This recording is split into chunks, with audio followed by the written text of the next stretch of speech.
Coach, let's talk about your guy. We might be watching the end of an era in Golden State, and even Steve Kerr isn't sure what comes next. After the Warriors were eliminated in the play-in tournament, Kerr, who's in the final year of his contract, said straight up, these jobs all have an expiration date. That's a direct quote.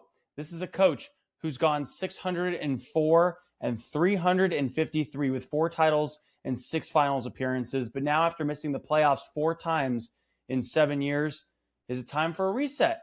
Or are you really moving on from a guy who built the dynasty? So when a coach like Kerr, who's won at that level, also won 5 times as a player, 3 with the Chicago Bulls, 2 with the San Antonio Spurs, when he starts talking like this, what's the locker room feel? Do the players sense it's the end? Yeah, I mean, you saw it at the end of the game where you got Steph and Draymond together and kind of was like a thank you for, putting up with me for all these years and really enjoyed the ride. Don't know what's happening next, but I want to thank you anyway. That looked like a farewell kind of, hug, but it's going to be a decision that, the team's going to have to make. Things haven't gone well for the last few years, but the history is there. Steve is a great coach. Everybody knows that. And it's going to be up to someone like Steph if he decides if he wants to move on or just want to play for Steve. But the ultimate decisions, well, after that's done, I think the ultimate decision is going to be Steve's. And a lot comes with that. Sometimes you just get tired of the grind of coaching in the NBA. And, he's had a back problem in the past and it's still there. And, you're not playing, but you're at practice, you're standing up, you're in video sessions, you're traveling, you get on planes, you get off of planes, you go through time zones. All that drains on you. And believe me, I know the older you get, the harder it is. So yeah, it's going to be a big decision.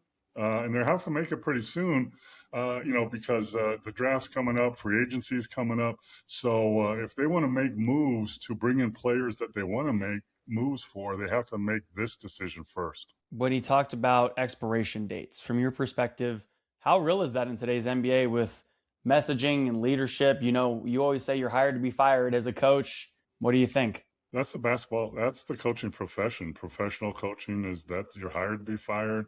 And, not many coaches have never been fired. That's just the truth. I mean, Popovich or,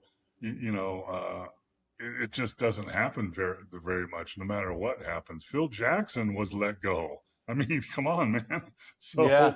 That's just the business. So you try to make the best of it. You get the best contract, longest contract you can, and do the best job while you're there. And don't worry about getting fired because it's probably going to happen. I have actually spent a lot of time around NBA locker rooms and NBA post-conference rooms. And here we go. Coach, going back to the 55 three-point attempts you guys took in this game, are you using the same pick-and-roll offense that you and Uncle Mo used back in the Cavs back in the day?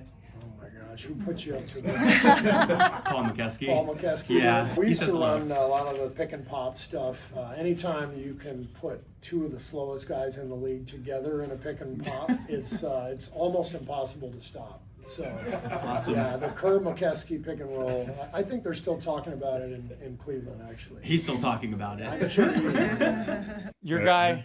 He's such a good guy, man. He's a great coach, but he's such a good guy. We kept in contact over all these years, and we had it was early in his career when he was in Cleveland. It was towards the end of my career, and he called me Uncle Mo.